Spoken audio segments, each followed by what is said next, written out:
Você pode dar um aplauso bem forte ao Senhor também? Glória a Deus. Glória a Deus.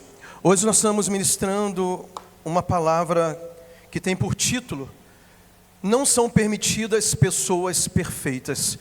Vire para o irmão ao seu lado e diga assim: não são permitidas pessoas perfeitas. Diga assim: se você é perfeito, te peço perdão. Sabemos que não somos perfeitos, amém? Quem reconhece que não é perfeito, diga amém. Eu reconheço que estou muito longe disso. E essa palavra é uma palavra, o objetivo dela é trazer uma realidade espiritual e um conceito bíblico muito importante, que é básico para o Evangelho. Entretanto, a gente percebe que muitos crentes antigos, inclusive, eles não entendem completamente o que a palavra de Deus vai nos ensinar sobre a obra de Jesus realizada para nós, a respeito da sua graça. E eu peço uma compreensão e uma atenção muito grande, inclusive que vocês estejam ligados com o Espírito Santo, para ter um discernimento espiritual, para que não haja nenhum tipo de distorção daquilo que eu pretendo falar, ok? Porque nós vamos falar de algo que não ouço muito sendo falado da forma que eu pretendo abordar, e acaba andando numa linha fina entre coisas que de fato nós não acreditamos também a respeito da graça. Mas é uma mensagem libertadora no meu ponto de vista, é uma mensagem de restauração, e eu espero que o Espírito Santo possa falar no seu coração nesta manhã. Abra sua Bíblia em Lucas capítulo 5.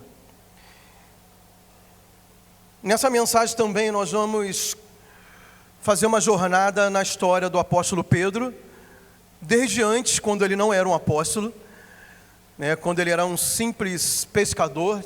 Ele tinha uma empresa de pesca, e vamos andar na história dele para entender o processo dele com Jesus e trazer para a nossa realidade também. Lucas capítulo 5, a partir do versículo 1, diz assim a palavra do Senhor: estando Jesus à beira do lago de Genezaré, grandes multidões se apertavam em volta dele para ouvir a palavra de Deus.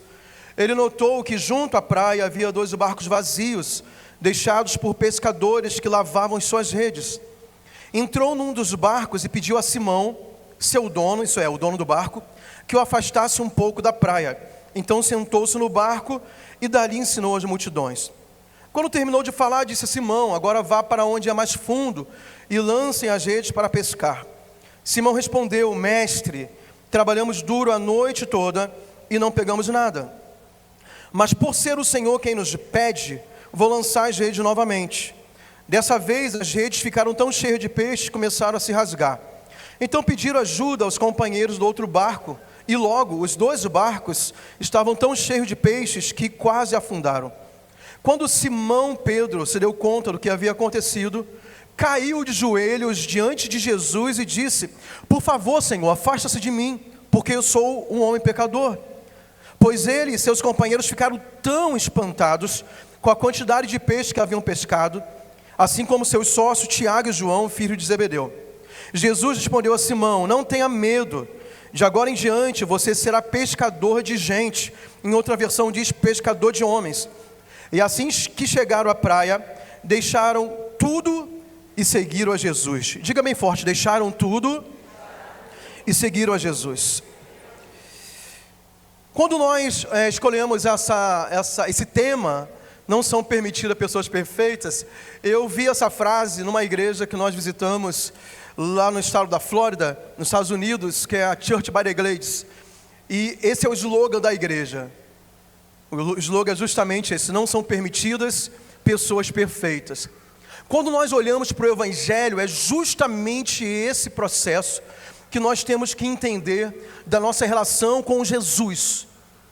Jesus, ele nunca esperou, nem de mim, nem de você, perfeição ou justiça própria.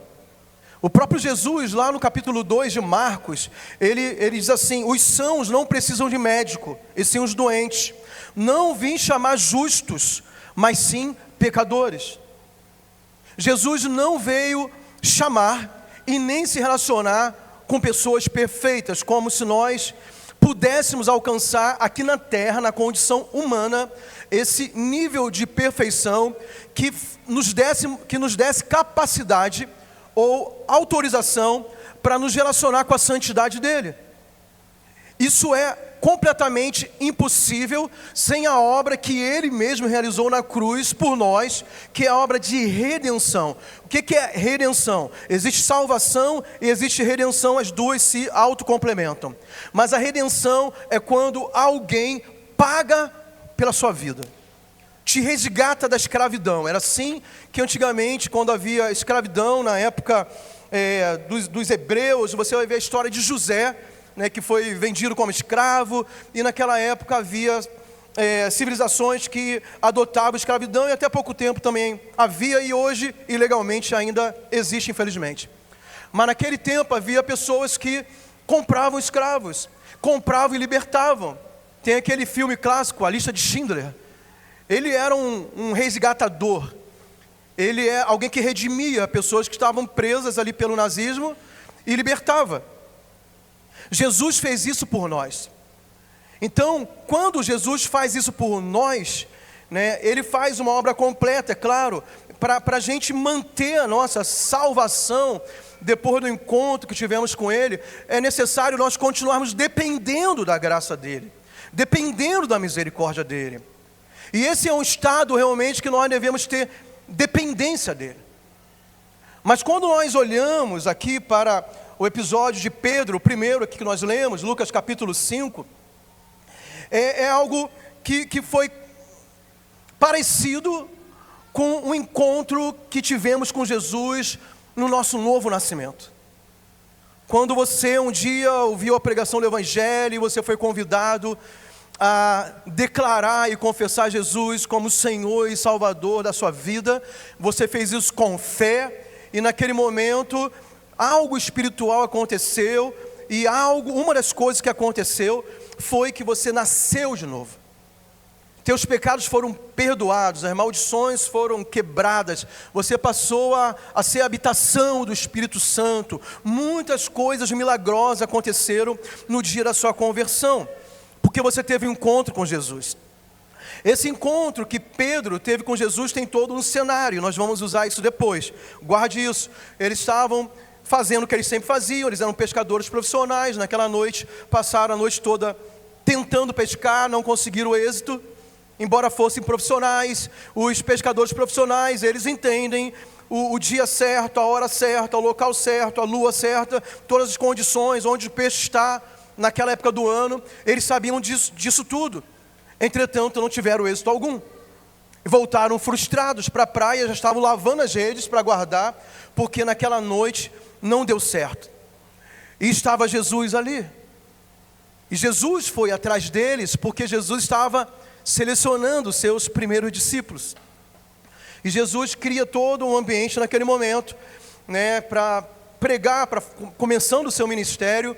Mas o fato dele ter socorrido aqueles discípulos, inclusive Pedro, e acontece aquela grande pesca, a pesca milagrosa de centenas e centenas de peixes que foram pescados imediatamente, mesmo depois de um tempo de frustração ali, um pouco antes. Isso confrontou muito o coração de Pedro. Talvez pelo seu conhecimento de todo o ambiente de pesca, isso acontecer, talvez para mim e para você signifique muito pouco, mas para ele foi um milagre poderoso. Como é que pode, diante apenas de uma palavra, a gente voltar para a água e lançar a rede, e onde não havia nenhum peixe, agora há centenas que entraram na nossa rede? E quando ele teve essa percepção do milagre, ele também tem clareza de quem estava diante dele, que era Jesus, que era o Messias esperado por eles, que era o Salvador. Ele se sente tão constrangido com aquele poder, com aquela santidade aparentemente de um homem comum, mas que fez ali um grande milagre diante deles. Ele foi a própria experiência do milagre, foi o próprio Pedro, que nós lemos o texto, que ele se ajoelha, ele se prostra, E não apenas ele reconhece quem era Jesus, mas a primeira coisa muito importante que aconteceu na vida de Pedro e também aconteceu nas nossas vidas quando encontramos Jesus, nós reconhecemos quem somos. E esse reconhecer de quem somos é uma atitude de arrependimento. Fala assim, eu encontrei alguém que é extremamente, incalculavelmente mais poderoso que eu. Ele só pode ser Deus, ele só pode ser o Messias prometido. Ele é tão santo, ele é tão poderoso, ele é tão simples ao mesmo tempo. E isso demonstra diante dele quem eu sou pecador. E isso aconteceu comigo e contigo, eu espero. No dia que tivemos o encontro com Jesus, no dia que nós reconhecemos que sem Ele não dá para fazer nada, por mais que nós possamos até nos achar experts em algumas coisas, ou preparados para essa vida, ou tão bons naquilo que fazemos, mas chega um momento que nós precisamos reconhecer que sem Ele, sem a presença dEle, sem o senhorio dEle, sem o favor dEle, sem o perdão dEle, essa vida não vale a pena. E agora nós achamos a nossa resposta, agora nós achamos a nossa solução. E foi essa experiência que Pedro teve. Quantos já tiveram essa experiência com Jesus? Diga amém. Te confessá-lo como Senhor e Salvador. Se você não teve ainda, daqui a pouco eu vou te dar essa oportunidade.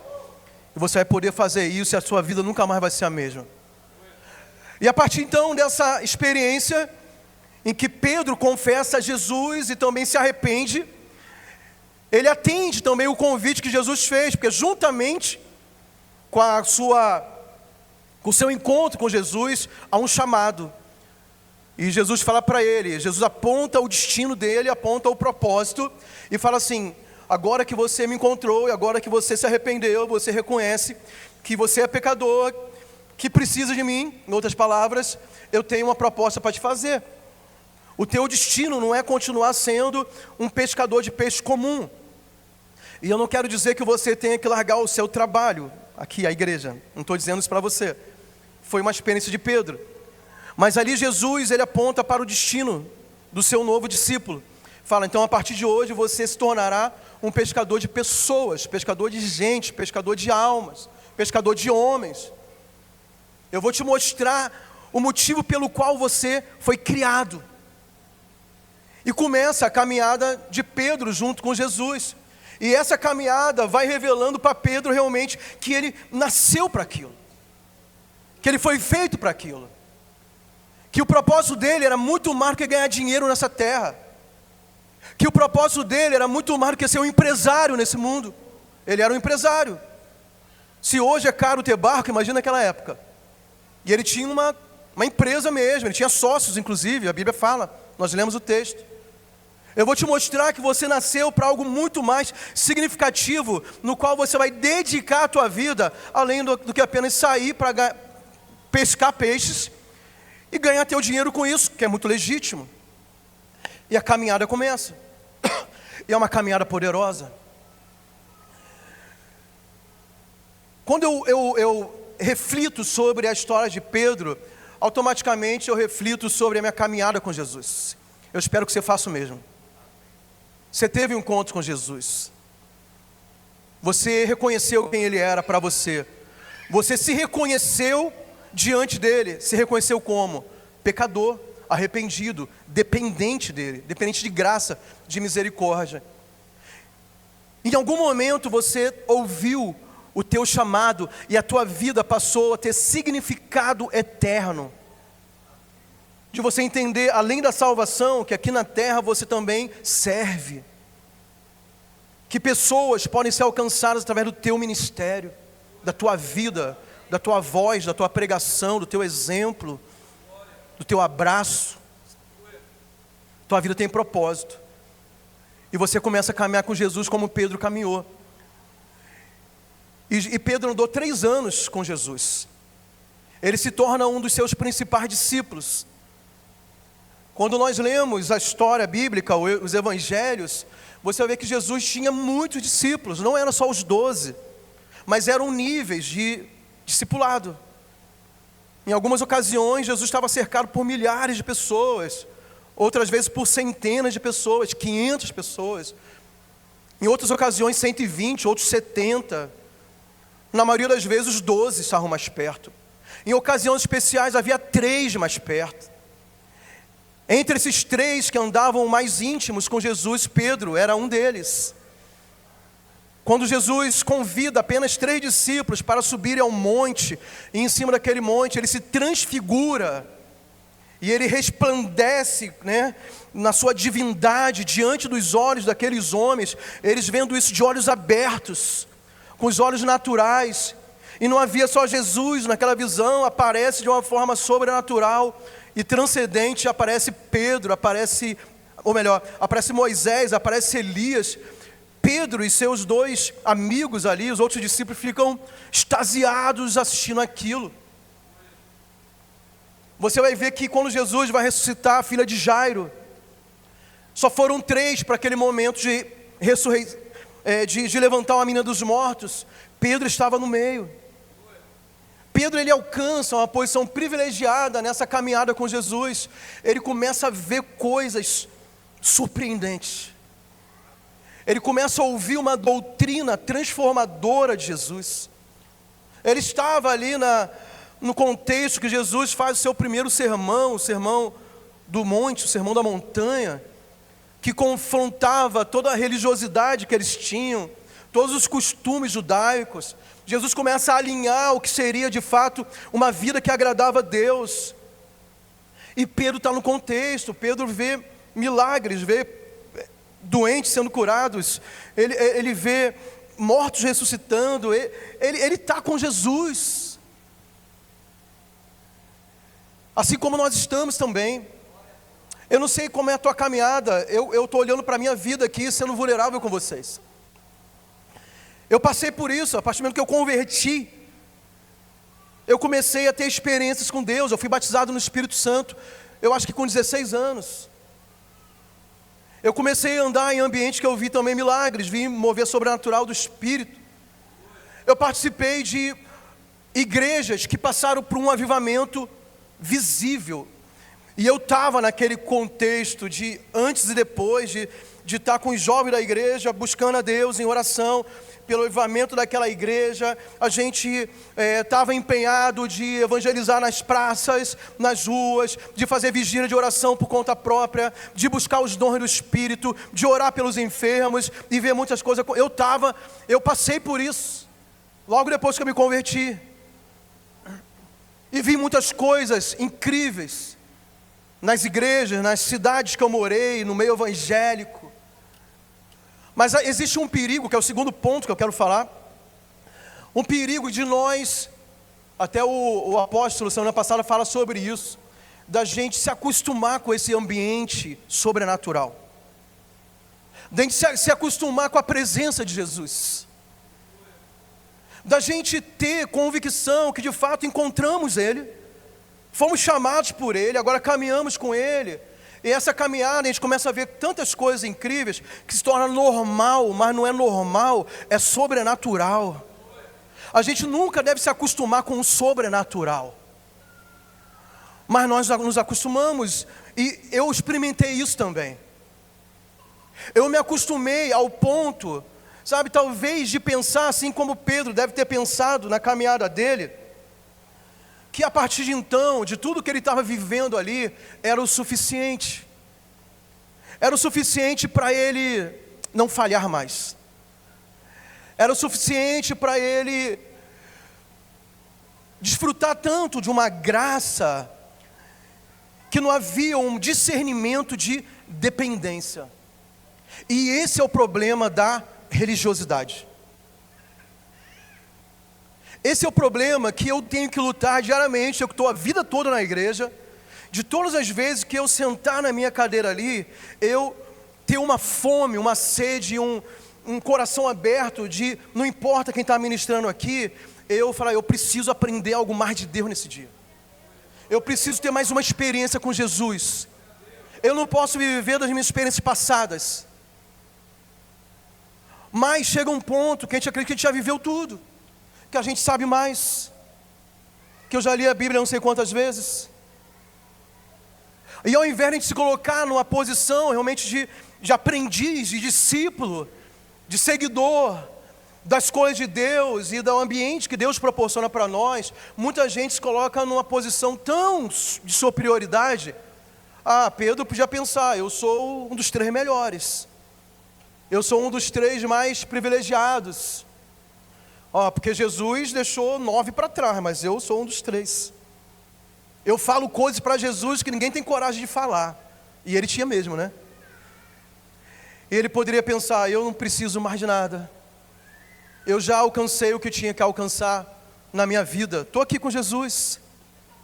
E esse é o grande perigo da gente confiar em nós mesmos. É algo chamado autossuficiência ou autoconfiança. A autoconfiança em outros aspectos da sua vida é muito bom, numa boa medida, mas espiritualmente não é nada bom, porque não existe graça com autoconfiança, não existe graça com justiça própria. Quando você está inconscientemente, talvez, vivendo de acordo com as suas próprias justiças, você nunca vai alcançar o perdão de Deus, porque o perdão de Deus vem justamente ao contrário, pelo fato de reconhecer, como foi o primeiro encontro de Pedro com Jesus, que ele era um pecador. De entender o que o apóstolo João escreve lá na sua primeira epístola, no primeiro capítulo inclusive, falando, né, que aquele que diz que não tem pecado algum, esse comete pecado.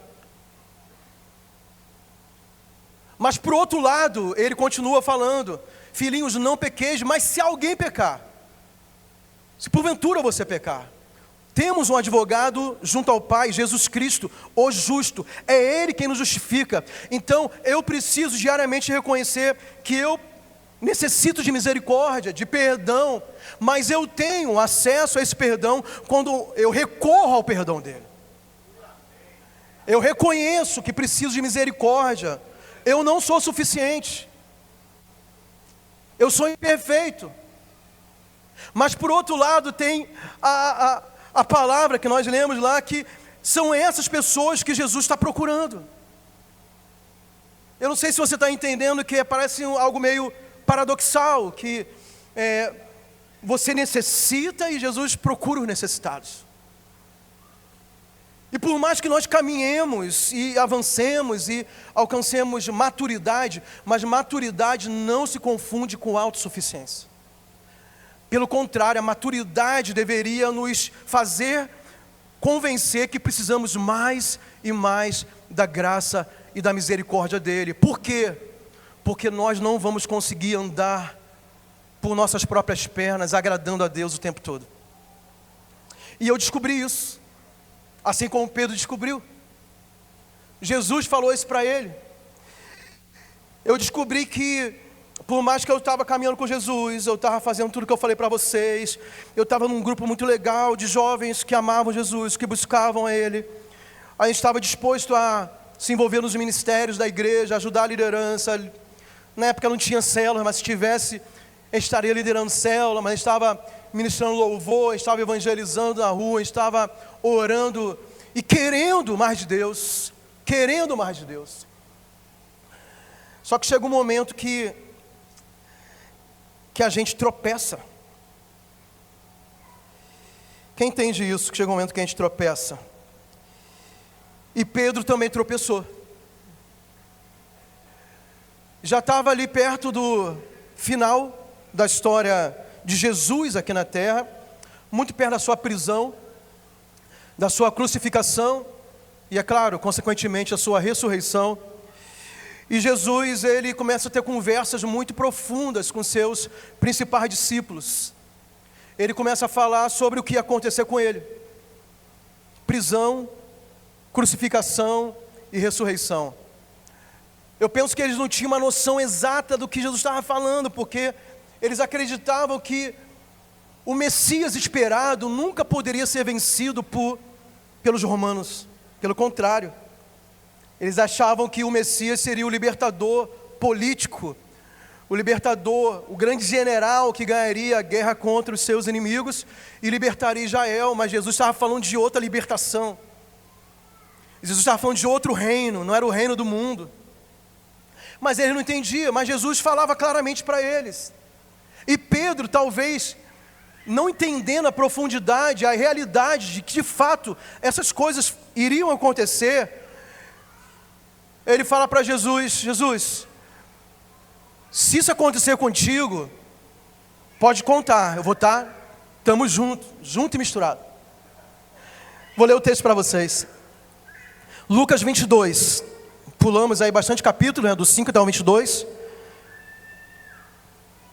Aí Pedro respondeu: Senhor, estou pronto para ir contigo, tanto para a prisão como para a morte. Mas Jesus lhe disse: afirmo-te, Pedro, que hoje, não seria nem amanhã, nem daqui a 5 anos, era no mesmo dia, olha. Hoje, 3 vezes me negarás, antes que o galo cante. Pedro, ele estava convencido que era impossível ele falhar. Mesmo num caso grave como esse, que era um caso de morte, de cruz, de condenação. Pedro, por tudo que ele tinha experimentado, ele pensava e declarou: não tem como dar errado. Eu sou um dos 3, o Senhor confia em mim, e eu vou contigo para onde o Senhor for. E Jesus fala: Pedro, você está enganado, hoje ainda vai ser o pior dia da sua vida. E eu não sei vocês, mas eu já passei por isso. Eu já passei por situações na minha vida que depois de eu ter sido batizado no Espírito Santo, depois de eu estar envolvido com ministérios, depois de eu ter visto Deus me usar, não dessa forma, mas com as minhas atitudes, parecia que eu nunca tinha encontrado Jesus. Eu lembro, isso é vivo na minha mente, não por causa de uma culpa ou condenação, mas porque eu sei o que Jesus fez na minha vida, que houve dias na minha história que eu não tinha coragem nem de voltar para o meu lugar de oração, porque eu tinha vergonha de mim mesmo, porque eu tinha acabado de fazer uma promessa para o Senhor, que nunca mais eu faria tal coisa.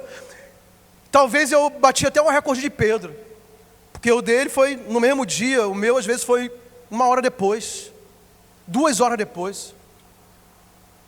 Eu estou falando sobre a minha vida e a minha história, mas eu não sei qual é a sua. Eu não sei quais promessas você fez para Jesus, de ser fiel, de servi-lo, de segui-lo.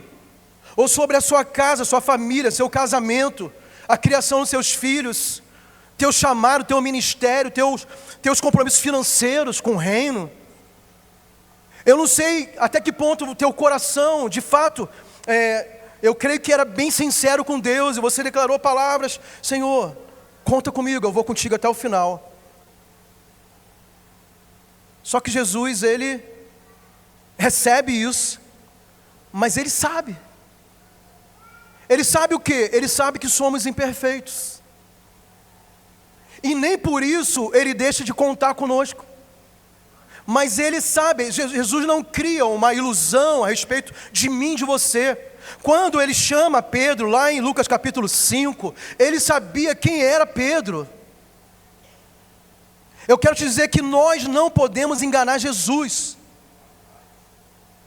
Nem enganar no sentido de esconder pecados, nem enganar no sentido da gente acreditar, e às vezes a gente acredita mesmo, sabe, que somos tão bons que nunca vamos falhar, porque Ele sabe mais de nós do que nós mesmos. E Jesus fala para Pedro: Pedro, obrigado aí pelas tuas palavras, mas eu sei que você vai falhar. E eu quero dizer que Jesus sabe, parece duro falar isso, mas Jesus sabe que você vai falhar. Eu não estou incentivando que você falhe, que você peque, mas é uma realidade da nossa condição humana, e de fato não é um incentivo, pelo contrário, você tem que batalhar, lutar, né? Nós somos santos que lutamos contra o pecado, mas somos santos, mas lutamos contra o pecado. E não tem como prometer essas coisas para Ele no nível dele.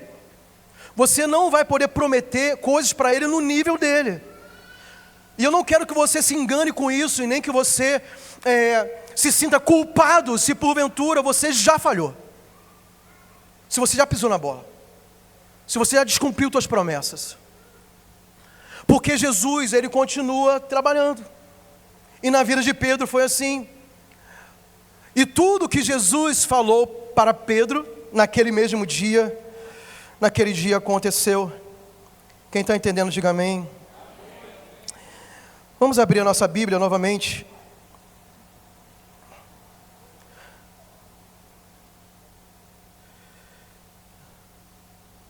Deixa eu ver aqui.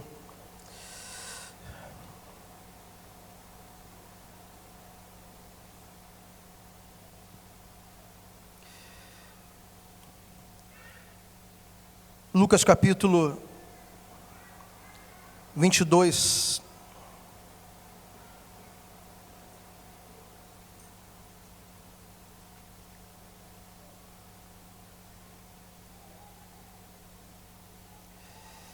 Vamos repetir.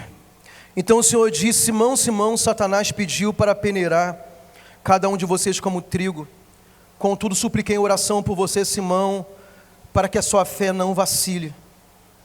Portanto, quando tiver se arrependido e voltado para mim, fortaleça seus irmãos. Jesus está predizendo o que ia acontecer com esse homem. Ele achava que não, mas acontece, você sabe a história. Jesus, ele é preso. Pouco depois, algumas horas depois, Jesus é preso. Preso por causa da traição de Judas. Mas na hora da prisão, os seus melhores amigos, seus discípulos o abandonam. Ele é levado para um local que deveria ser o pátio ali do Sinédrio, onde deveria ser o julgamento de Jesus.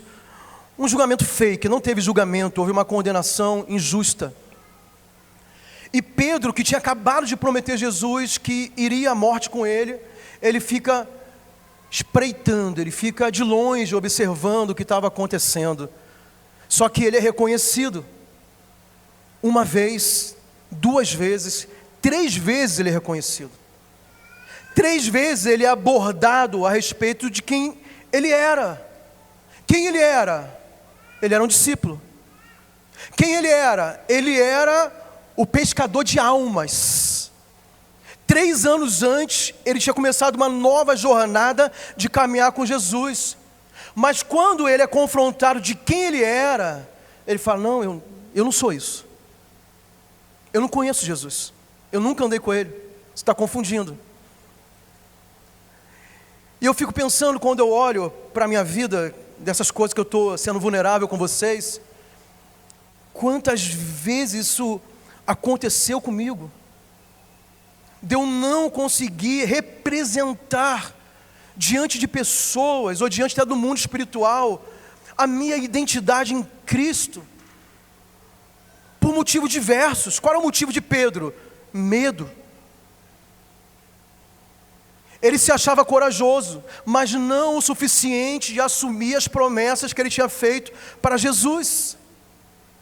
E quantas vezes, quando as coisas apertam, sejam por quais motivos forem, nós repetimos o que Pedro fez, embora tivemos um encontro com Jesus, embora caminhamos com Ele, embora servimos a Ele, embora participamos dos milagres dEle, mas em momentos cruciais, quando somos apertados de formas diferentes, nós simplesmente falamos assim: eu acho que eu não sou aquilo que vocês acham que eu sou. Não sou. Vocês estão me confundindo. E as pessoas não conseguem nem ter certeza de fato daquilo que você é. Ela acha que você é, mas na hora você fala assim: não sou.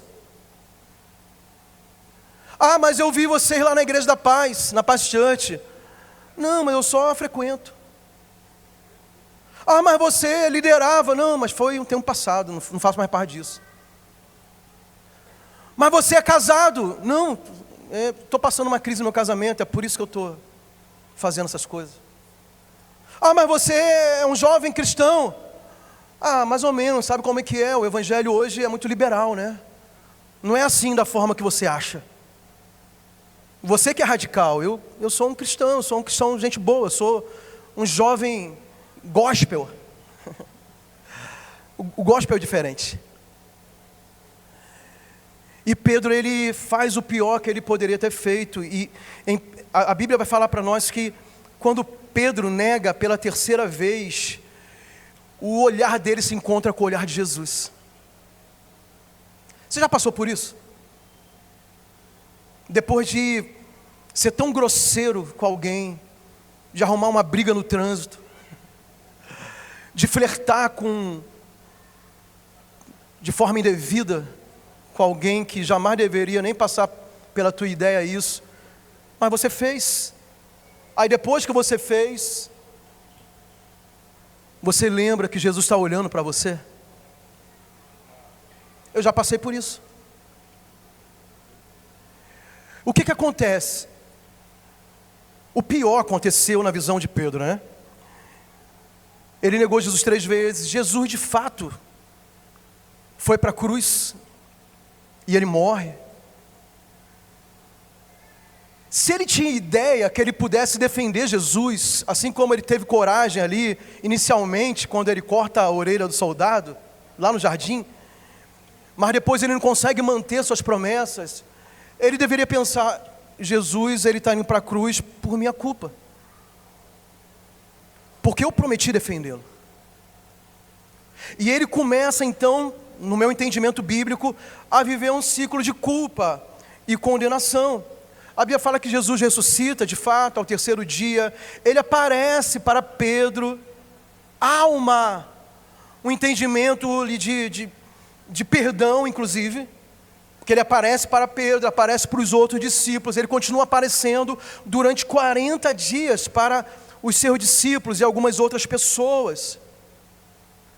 Porém, Pedro ainda carregava um sentimento de condenação, a ponto de se achar inadequado para cumprir o seu destino.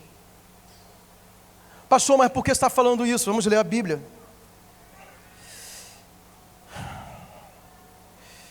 João capítulo 21, versículo 15. Depois de terem comido, Jesus perguntou a Simão: Simão, filho de João, ama-me mais do que a esses outros? Perdão, João 21, versículo 1. Depois disso, tornou Jesus a manifestar-se aos discípulos junto do mar de Tiberíades.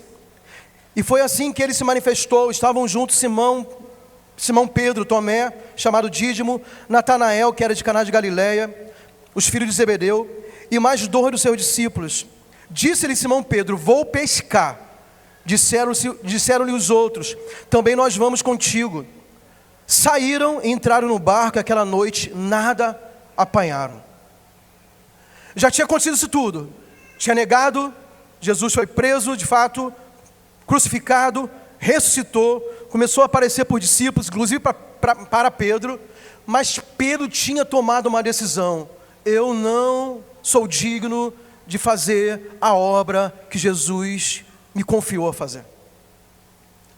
E a palavra dele para os seus amigos, que também eram os discípulos de Jesus: cara, eu vou voltar para pescar. Mais ou menos, bora comigo. Todo mundo concordou.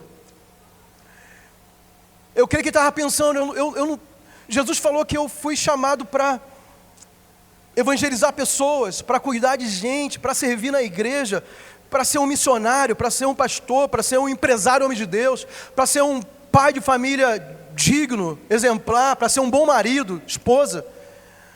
Mas eu vou voltar a fazer o que eu fazia antes, porque eu não dou conta. Olha o nível de vergonha que ele tinha passado e feito e se envolvido com tudo que tinha acontecido antes. E ele fala: não, eu vou voltar a fazer, eu vou voltar para a minha história antiga, porque essa proposta de Jesus, eu sou indigno, eu sou inadequado. E de fato, eles estão na praia, eles estão nos barcos, eles estão com as redes, e eles sabiam pescar, eles eram pescadores profissionais. Então vamos voltar e vamos deixar essa história de servir ao Senhor debaixo de uma pedra, vamos deixar no passado isso e vamos seguir em frente, sem essa convicção, sem essa dedicação ao Senhor. E eles voltam. Só que ali, irmãos, entenda, era um ambiente propício, adequado para Jesus aparecer de novo. Depois de 3 anos, depois de tudo que tinha acontecido, o chamado, a caminhada juntos, a negação, a morte, a ressurreição, mais 40 dias, o abandono de tudo, Jesus reaparece na praia. Vocês já ouviram falar um termo chamado déjà vu? Quem já ouviu falar sobre déjà vu? Déjà vu é aquela sensação que você já viveu aquilo em algum momento, você não sabe onde e nem quando. Eu já passei nesse lugar, eu já vivi isso, não sei explicar nem quando nem como, mas isso já aconteceu comigo. Jesus cria um déjà vu muito real, porque era mais uma noite sem pescar nada, 3 anos depois. Tinha os barcos, tinha a rede, tinha a praia, tinha o fracasso, tinha as pessoas, as mesmas pessoas, e Jesus aparece ali. Jesus faz algo para aumentar a realidade desse cenário de restauração, porque Jesus também acende uma fogueira, e você vai ver no texto bíblico que Pedro nega a Jesus diante de uma fogueira. Jesus cria um cenário para trazê-los, ou melhor, levá-los de volta ao dia do primeiro encontro, ao dia do chamado, ao dia do milagre, ao dia que Pedro reconheceu que ele era pecador e que ele precisava de Jesus, no dia que Jesus disse para ele: agora eu tenho uma obra para fazer contigo, eu tenho um chamado para você, específico, especial. Mas ele estava frustrado, desanimado, culpado, sentindo indigno. E Jesus aparece amorosamente. Não tinha sido a primeira vez, mas o cenário era perfeito. E Jesus faz tudo de novo. Eles voltam para a pescaria, eles têm mais uma pescaria sobrenatural. Eles voltam para a praia, Jesus está esperando eles com a fogueira acesa. E começa esse processo de restauração. Agora, comparado com os outros discípulos que também erraram ao abandonarem Jesus, dentre esses, Pedro era um caso mais grave. Quantos concordam que você ignorar alguém que foi teu amigo é muito grave? Você dizer que nunca viu, não conhece, nunca andou junto, sendo que você passou os 3 anos mais incríveis da tua vida com aquela pessoa. Você pode ter falado: mas eu não gosto dela, eu vi que ela tem alguns erros, eu decidi não andar mais junto. Mas falar assim: não, eu nunca vi, eu não conheço, você está me confundindo, eu não sou um deles. Isso é muito grave num relacionamento de amizade e de chamado espiritual. Então, Jesus chama Pedro à parte, precisa trabalhar no coração dele. E eu quero ler para vocês o texto, João 21, versículo 15. Depois de terem comido, perguntou Jesus a Simão Pedro: Simão, filho de João, ama-me mais do que esses outros? Ele respondeu: sim, Senhor, tu sabes que eu te amo. E ele disse: apacenta os meus cordeiros. Tornou a perguntar-lhe pela segunda vez: Simão, filho de João, tu me amas? Ele respondeu: sim, Senhor, tu sabes que te amo. Disse-lhe Jesus: pastoreia as minhas ovelhas. Pela terceira vez, Jesus lhe perguntou: Simão, filho de João, tu me amas? Pedro entristeceu-se por ele ter lhe dito pela terceira vez: tu me amas? E respondeu-lhe: Senhor, tu sabes todas as coisas, tu sabes que eu te amo. Jesus lhe disse: apacenta as minhas ovelhas. Eu sei que você já ouviu pregações sobre esse texto, não tem muita novidade para te falar, mas de fato, essa insistência de Jesus com Pedro para declarar que Pedro o amava, não era porque Jesus ele tinha dúvidas de alguma coisa, tanto que Pedro mesmo declara: Senhor, tu sabes todas as coisas, tu sabes que eu pequei, tu sabes que eu sou imperfeito, tu sabes que eu te neguei publicamente, tu sabes que eu te fiz promessas que eu nunca pude cumprir, tu sabes coisas que nunca ninguém viu, que eu achava que eu estava escondido fazendo, mas tu sabes, porque nós sabemos que Ele sabe. Só que nós queremos, no momento ali de fracasso, no momento que você está envolvido pela sedução do pecado, seja ele qual for, parece que a nossa mente fica tão burra, a ponto de acreditar que Jesus não sabe, ou que Ele não vê. Mas Pedro, quando é confrontado pelo amor por perguntas se ele o ama, ele chega à conclusão: Senhor, Tu sabes todas as coisas, eu nunca te enganei, eu nunca consegui colocar uma camuflagem em mim a ponto de você não identificar que era justamente eu que estava envolvido nessas coisas. Que quando era para eu declarar publicamente o quanto eu te amo, o quanto eu preciso de ti, o quanto eu te represento, eu fiz foi negar com palavras ou com ações e comportamentos. Mas ele fala: mas também tu sabes que eu te amo. Quando eu olho para a minha vida, eu estou fazendo um paralelo entre a história de Pedro e a minha vida, para você pensar na sua vida. Eu consigo entender que, depois que eu tive encontro com Jesus, as muitas falhas que eu cometi, eu nunca tinha deixado de amá-lo. Eu amava Jesus, mas eu falhei, por motivo diverso. Falhei por fraqueza, falhei por influência, falhei por decisões próprias, falhei por ter deixado a minha carne se tornar mais forte do que o meu espírito. Falhei por, de repente, querer defender a minha reputação diante dos outros, porque se você confronta pecados na sua vida, em algumas situações você vai ter que estar disposto a se expor. Aí você vai ter que decidir se vale a pena continuar naquilo, ou se expor para receber o perdão e ser restaurado. E depois que Pedro fala pela terceira vez: sim, Senhor, Tu sabes todas as coisas, Tu sabes, eu te amo, eu nunca deixei de te amar, mas eu fui capaz de fazer isso. Aí vem a grande resposta, a melhor de todas: mesmo você sendo imperfeito, mesmo você sendo falho, limitado, e ter pisado na bola tão gravemente, aquilo que eu falei contigo 3 anos antes, que você seria muito mais que um pescador de peixes, mas um pescador de vidas, continua valendo. Então volta, apacenta os meus cordeiros, apacenta as minhas ovelhas. A minha palavra para você não tem prazo de validade, não tem condicionante, a não ser que você não queira. Mas se você quiser, a minha palavra continua valendo para você.